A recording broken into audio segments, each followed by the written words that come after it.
UFC 300 just wrapped up, and on paper, most agreed that this was the best fight card of all time, but there was no guarantee that the fights were actually going to come through and live up to the expectations.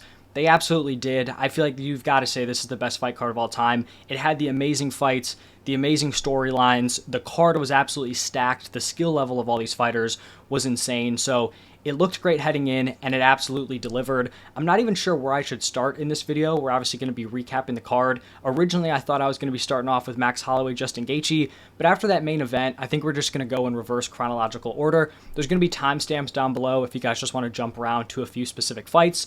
But let's talk about that main event. Coming into this fight, my prediction was I thought either guy could get it done, but if Jamal Hill was going to take the path of most resistance and just try to stand and bang with Alex Pereira, I had to favor Alex. Jamal Hill had talked about how he's going to stand on the feet, he's going to knock him out, and while it's possible, right, if that fight happens 100 times, Jamal Hill is going to win some of them, right? He's going to catch Pereira here or there in a few of those matchups, but it was just not the right game plan. Alex Pereira just looked like the way more technical guy. He might have gotten hit with one decent power shot from Jamal Hill, but he was starting to chew up the legs. And then really the first time he landed hard with the hands, he put him out. He landed all the follow-up shots. If you look at the replay, that left hook lands, his eyes are rolling back. He was pretty much done. Alex Pereira's run in the UFC has been so unique and so impressive. He's getting these title fights with so little experience, and he's just running through these champions.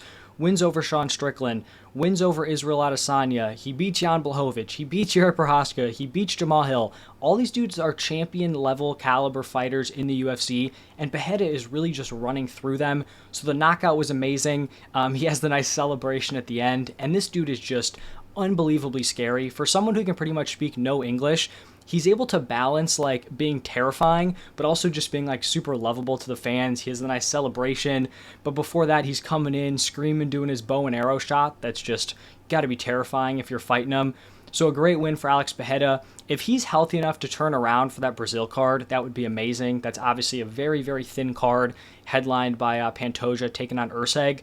So if he can get, Magomed Ankalaev to turn around for that fight, I think that would be cool. He's talking about going up to heavyweight. I would like to see him up at heavyweight at some point, but I just don't know if this is the right time.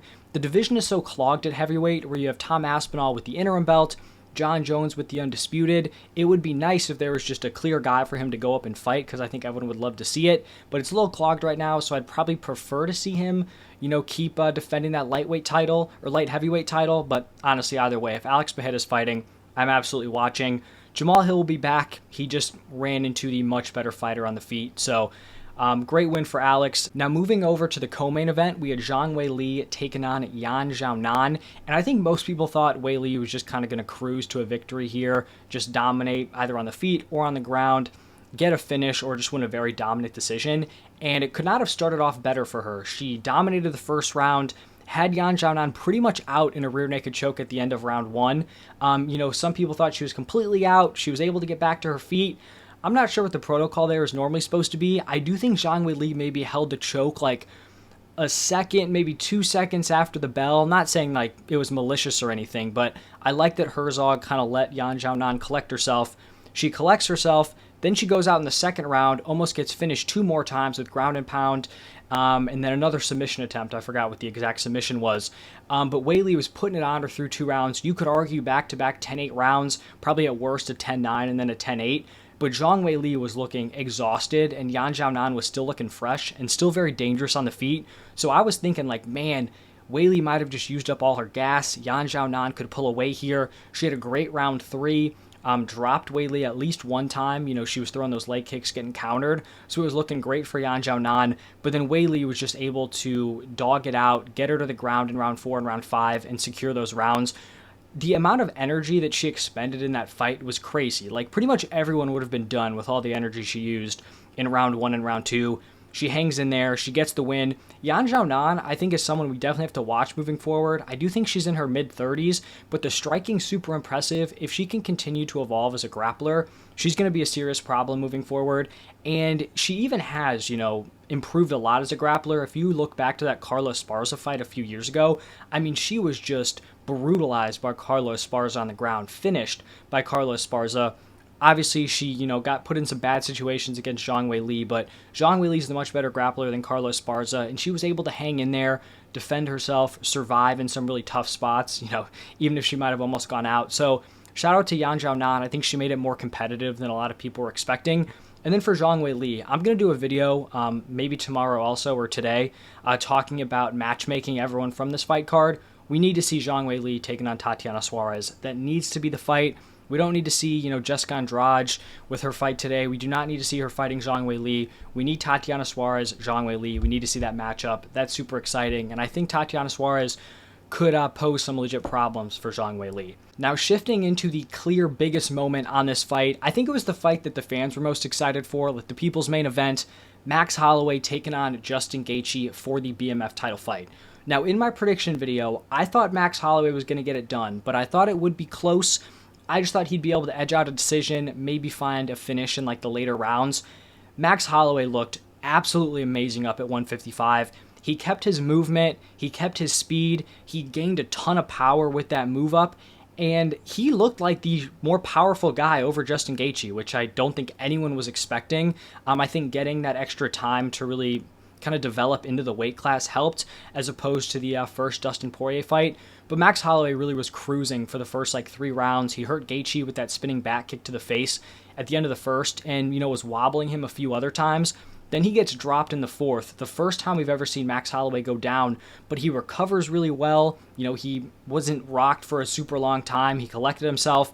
Then in round 5, Max Holloway's winning this fight 4-1, very, very easy. He could have just let it coast. He was putting on a spectacular performance. It probably still would have been fight of the night.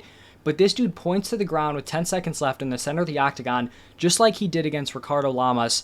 But this is against Justin Gaethje. The dude is an absolute monster. He hits crazy hard. I think coming into this fight, everyone would say that Justin Gaethje is the harder hitter over Max Holloway. He points to the ground. He says, let's throw down. Justin Gaethje is obviously going to do it because he needs a finish here. And Max Holloway puts this dude out cold with 1 second left, face plants him. There truly was no better way for this fight to end than that for the BMF title fight. In my opinion, it's the greatest knockout of all time, just based on how vicious it was. You consider the stakes here, and then the fact that there's literally 1 second left on the clock. These dudes went to war for 24 minutes and 59 seconds, and the fight ends with 1 second left. It was unbelievable. Max Holloway can do whatever he wants after this. I'm recording this before they announce the bonus. I hope the dude gets, every bonus, and then they also give some bonuses to other people, but the dude deserves whatever he wants. He can go down to 145. He could fight Ilya. He could stay at 155. He could fight Islam Makhachev. He can do whatever he wants to do. Personally, I think he probably has a better shot against Ilya. Ilya's amazing, but I do think Max just lines up really well against him stylistically. He's been super defensively responsible in his last few fights. Ilya obviously has the power, but Max is going to have the range. He's going to be the much longer, rangier fighter, and he also still has that granite chin. Even though he got dropped, he recovered very well. So I think he does pose some problems for Ilya, and he could get that 145-pound title back. And also now Volk, might be on the decline with the back-to-back knockout losses. If he loses to Ilya again in a rematch, Max may not have to deal with him anymore at 145 pounds. He could end up reigning at 145. And I also want to talk about Max Holloway's just insane longevity here, because this dude won the title, defended it a few times, then lost it to Volkanovski, was beating contenders, but lost to Volkanovski 3 straight times. Volkanovski's now in the decline, and Max Holloway might be in the prime of his career right now. That might be the best Max Holloway we've ever seen, which is just truly unbelievable. So he's still going to be in the title picture at 145 or 155, wherever he wants to go. But shout out to Max Holloway. The dude's a true BMF. Like I said, I think the best knockout of all time. I was going absolutely crazy there during that matchup. And then we had Arman Tsarukyan winning a split decision over Charles Oliveira. It was a close fight. I strongly believe that Charles Oliveira should have won round 1. I know some people were saying it was a toss-up. At some point, we do have to give some value to very close submissions, right? In terms of the ground and pound, Arman Tsarukyan may have slightly outlanded Charles Oliveira in the first round, but the fact that he nearly had him finished with that guillotine, that's got to give Charles the round. So I gave Charles round 1. Obviously, Arman won round 2. Round 3 was pretty close because Arman controlled a lot of it, but he didn't land a ton of damage. Oliveira gets that submission attempt at the end, and I'm just not quite sure how much danger Arman was in. I actually feel like the fact that Charles was kind of like showboating, sticking out the tongue, it wasn't a great look because from the judge's perspective, they might have thought that was a super close submission if Charles was working super hard, kind of cranking on it. But the fact that he was kind of goofing off, I felt like it made it seem like Tsarukyan wasn't in like immediate danger. And then the fight ends, the bell rings, Tsarukyan just hops right up. So it didn't look like he was super close to getting finished. So I get, giving Tsarukyan round 3. I think it could have gone either way. Tsarukyan's probably the biggest winner here just in terms of his future outlook. Because if Justin Gaethje beat Max Holloway, Justin Gaethje's getting that title shot. Obviously, if Tsarukyan lost, he definitely would have been getting the title shot. But now he's in a spot where it didn't seem like he took a ton of damage. He seems to be the clear top contender here at 155 if Max Holloway does want to go down. So he's put himself in a very good position. Charles Oliveira, he fought very well. I believe he was bigger than a 2-1 underdog heading into this fight. It was very close, very competitive. He's still right up there at the top of this division. And the fact that Gaethje lost, especially in devastating fashion, I mean, Oliveira could pick up, one win here and be right back in that title picture. I mean, he could pick up a win and get the title fight, after Arman. I really do think he's still that close. So that was a fun fight. It's definitely going to get overshadowed by the Holloway-Gaethje fight and then the Pereira Hill one, but still a very solid scrap, close fight. Obviously sucks for Oliveira, but Tsarukyan's going to keep it rolling. And then the final fight on the main card, Bo Nickal taking on Cody Brundage. Now, I know a lot of people were really upset with this one being on the main card. And personally, I didn't really care. We were all going to watch all the fights. It didn't really matter. But I think the thing that's kind of funny, or I don't know if it's funny, but the UFC put Bo Nickal, Cody Brundage on the main card because they wanted to boost Bo Nickal as a star, right? They want to push him. They're clearly very behind him as an organization. However, it kind of did the opposite, where fans were upset, and normally you could sneak them on any random pay-per-view, but when you've got Prochazka, Rakic on the prelims, and you're putting Bo Nickal fighting Cody Brundage on the main card, it's going to draw a lot of attention. So I think it almost had the opposite effect, where we actually saw Bo Nickal get booed at the press conference, and Bo Nickal's done nothing to get booed. His fights have been fun. He's finished every one of his fights. He's not going around saying anything crazy, talking a ton of crap. He's a confident dude. Some people don't like that, but in reality, Bo Nickal has done nothing to get people upset with him. But the fact that the UFC is pushing him so hard, I think it kind of turned the fans against him. Looking at his performance here, he didn't like it. I mean, that just really shows how high his expectations are. He gets a round 2 finish over Cody Brundage, and he's giving himself the thumbs down. He's going to keep building. I know people want to see him just thrown into the deep end. I think he's handling it well. He's probably getting paid good money. He's building up the experience. There's no reason for him to just dive right into the top 15, top 10, top 5, and risk losing, right? Because then he loses all his hype. I think he's going to continue to build. He'll be fine. He'll still be fighting on pay-per-views, on normal cards. So good win for Bo Nickal. Cody Brundage, he got on this card just based on the Bo Nickal matchup. I guess he had a moment early in round 1, but just didn't really have much for Bo once it hit the ground. Now we're going to shift over to the prelims, and on the featured prelim, we had Prochazka taking on Alexander Rakic, and Rakic was looking really good through the first round. Into the second round, he was really beating up the leg of Yuri. He was landing probably the cleaner shots, but man, Yuri is just such a dog. It's got to be so frustrating being Alexander Rakic because you're the way more technical guy, you're landing more strikes, but Yuri's just so unbelievably durable, and he just hits like an absolute truck. So Rakic is landing so many more shots, but Yuri comes in, lands some nasty shots on the feet, really hurts Rakic. It seemed like every time he really just, went reckless, he was able to land on Rakic, and the shots that Yuri was landing were having much more of an impact than Alexander Rakic. He gets the finish in round 2. Yuri's right there in the title picture. I mean, from a selling perspective, Yuri Pereira 2 is going to sell a lot more than Pereira Ankalaev 2, but Ankalaev's probably deserved it. Maybe if Pereira's going up, they do Yuri versus Magomed for the number 1 contender fight, but either way, Yuri's very close to a title shot. He could have one more fight, or he just, might get a title shot next. For Rakic, he's still up here at the top of the division. He was looking really good in this fight. He's going to be able to compete in the top 5. Coming off of, I believe, close to a 2-year layoff. It was an impressive performance. Just wasn't able to survive that Yuri Prochazka onslaught. And just shout out to Yuri. The dude's always entertaining. Truly one of the most exciting fighters in the UFC. Before that, we had Aljamain Sterling, Calvin Kattar. This was probably maybe like the only not so exciting matchup on this fight, just in terms of the result. I thought it was interesting stylistically heading into it. Aljo definitely won decisively. I wouldn't say it was like dominant, but he really just gave Kattar no opportunities to do anything. He was getting booed, and it wasn't the most exciting fight, but in these situations, right, where if Sterling just starts to unload, goes for a ill-advised submission attempt, Kattar's going to get up, and Kattar's dangerous on the feet. So I don't really blame Aljo here, but, Kattar wasn't doing enough to put himself in risk to get up. Aljo felt like it was too dangerous to, make huge moves, risk giving up the position. But I think it was a fine win for Aljo. He looked good. I mean, his striking looked kind of clean here against Kattar. He was able to take down someone who had pretty good takedown defense at 145. Obviously, that's not the fight that's going to launch him into a title shot next, especially with what Holloway did and then Volk and Ilya potentially rematching. But he's going to be in the mix here as a top contender in 145. Maybe a Brian Ortega matchup. I think that could be interesting. Movsar Evloev. Those guys are probably the two most likely opponents for him. I think that Movsar matchup's interesting just based on the grappling skills of both of those guys.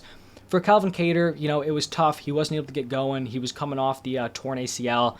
Get this man back in a striker matchup. He should, be in a good spot. Maybe the Arnold Allen rematch. That one ended in injury, both coming off of losses. Could be interesting. But now let's shift over to the UFC debut of Kayla Harrison. She was taking on Holly Holm. And I really thought the toughest fight for Kayla Harrison would just be getting to the scale. I had no doubt that she was going to make the weight just because she's such a professional.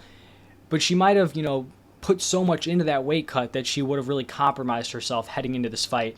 That did not look like the case. She looked amazing against Holly Holm. Holm actually initiated the grappling, reversed Kayla at one point, but once Kayla got back, they were in the clinch, and she just completely dominated Holly Holm.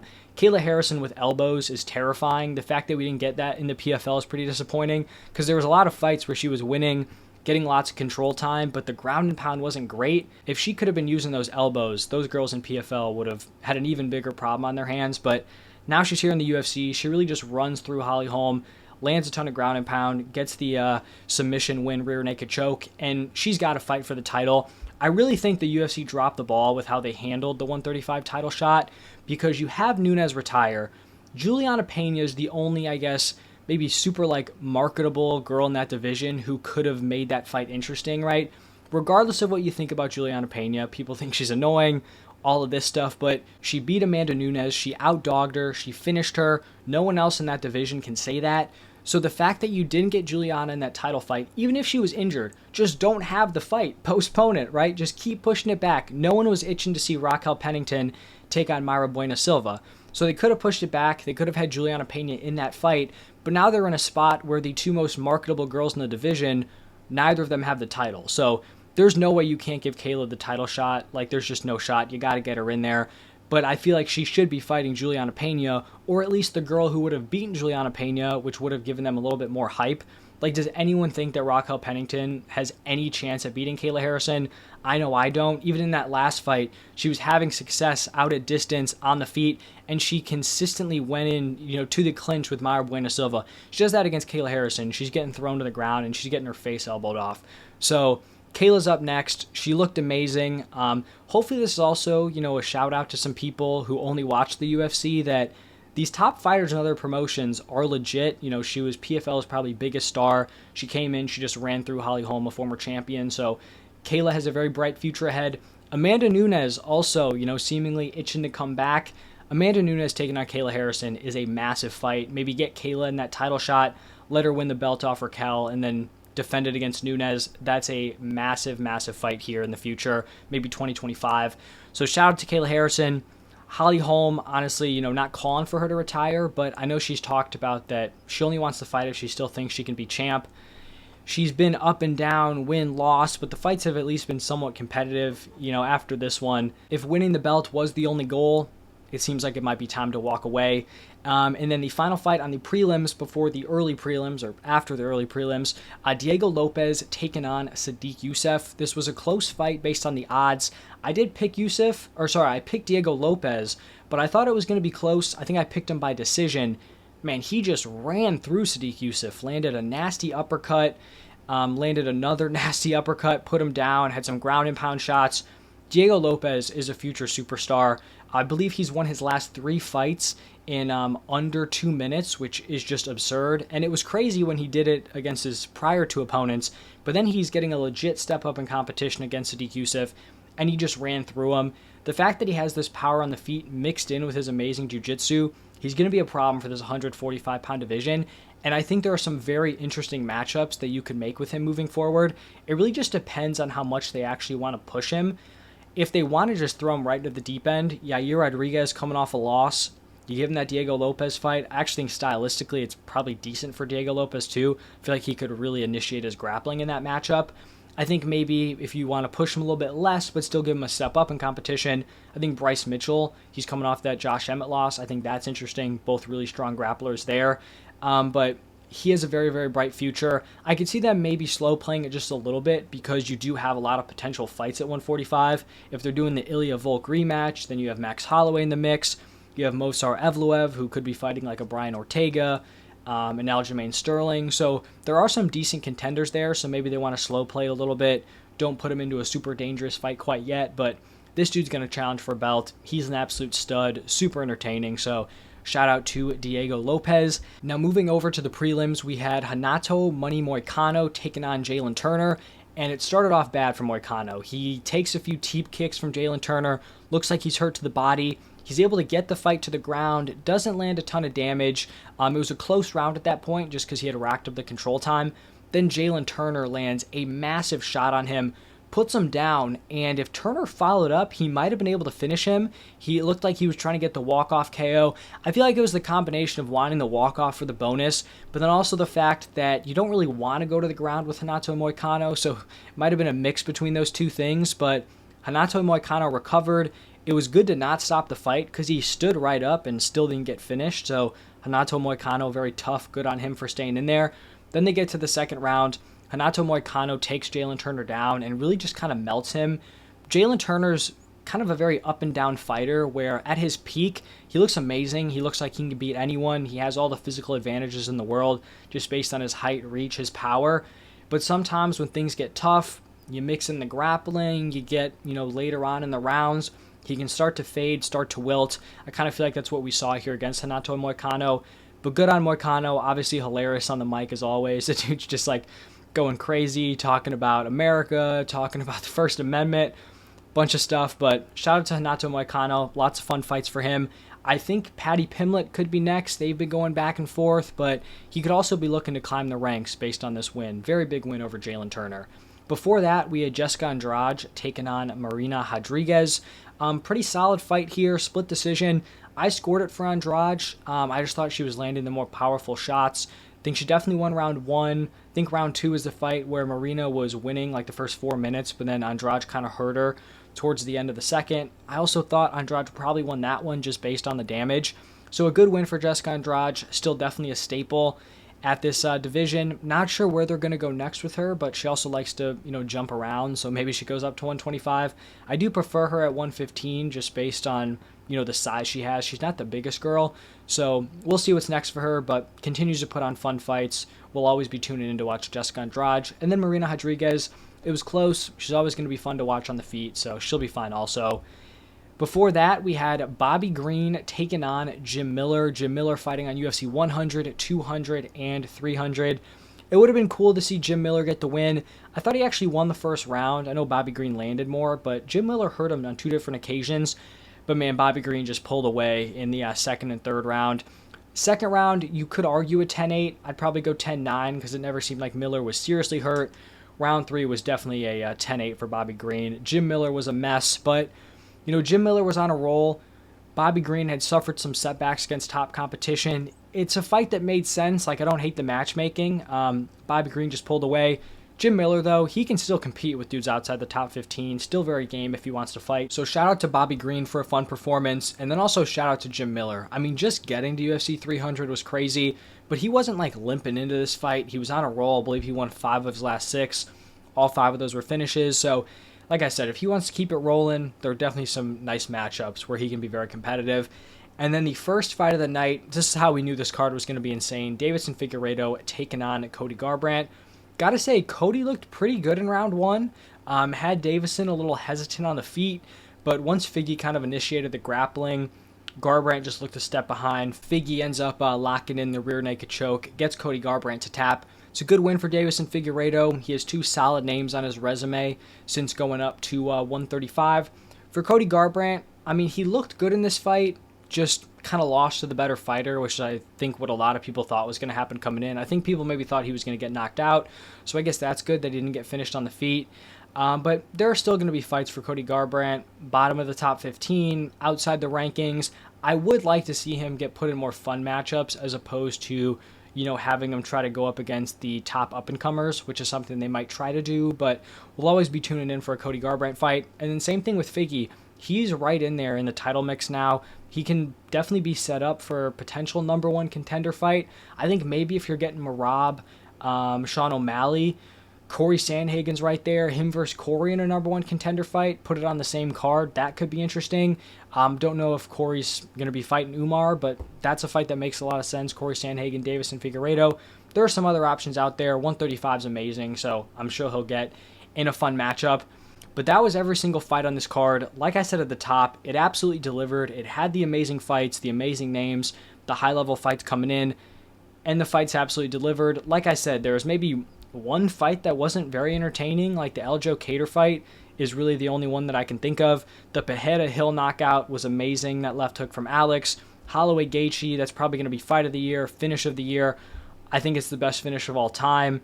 You had a ton of other finishes, and then the other fights that weren't finished were just super fun scraps. Bobby Green, Jim Miller, Andrade, Marina Rodriguez, and then the Arman Tsarukyan, Charles Oliveira fight. So this fight absolutely hit.